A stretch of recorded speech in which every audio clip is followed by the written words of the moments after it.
Procrastination is often mistaken for laziness, poor discipline, or a lack of ambition.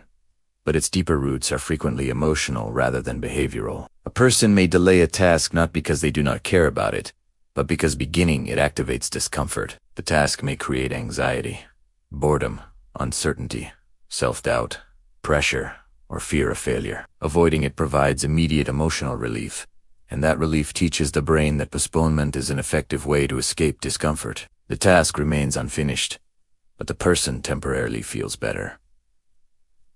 This creates a powerful psychological cycle. The mind anticipates discomfort, avoidance reduces that discomfort, and the temporary relief strengthens the habit of avoiding similar situations in the future. Procrastination can also develop from perfectionism. When someone believes that their performance must be excellent, beginning becomes psychologically risky because the first attempt may reveal imperfections. Delay in the task protects the idealized image of what could be accomplished. As long as the work remains unfinished, the possibility of doing it perfectly remains alive. Once action begins, reality replaces possibility.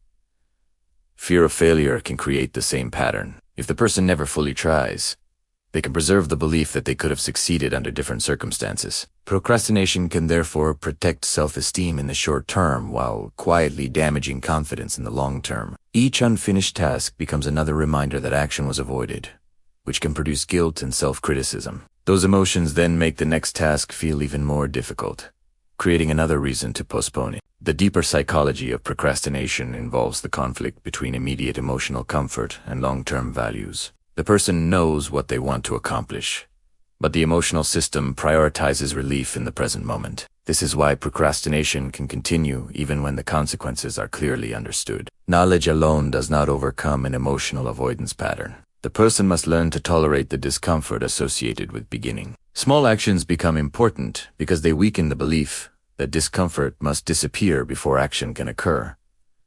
A person can begin while feeling anxious. They can work while feeling imperfect. They can make progress without feeling completely motivated. This changes the psychological relationship with discomfort. Instead of waiting for the perfect emotional state, action becomes the method through which motivation can gradually develop. Procrastination also becomes easier to understand when the underlying fear is identified. Sometimes the real fear is failure. Sometimes it is success and the responsibility that success might create. Sometimes it is judgment, boredom, confusion, or the loss of freedom that comes with commitment. Sometimes the task itself represents a deeper conflict about identity or direction. The solution, therefore, is not always greater discipline. It may involve reducing unrealistic standards, creating clearer boundaries, breaking overwhelming tasks into manageable steps, or addressing the emotional meaning attached to the task. The deepest transformation occurs when the person stops interpreting discomfort as a signal to escape. Anxiety does not always mean stop. Boredom does not always mean this is meaningless.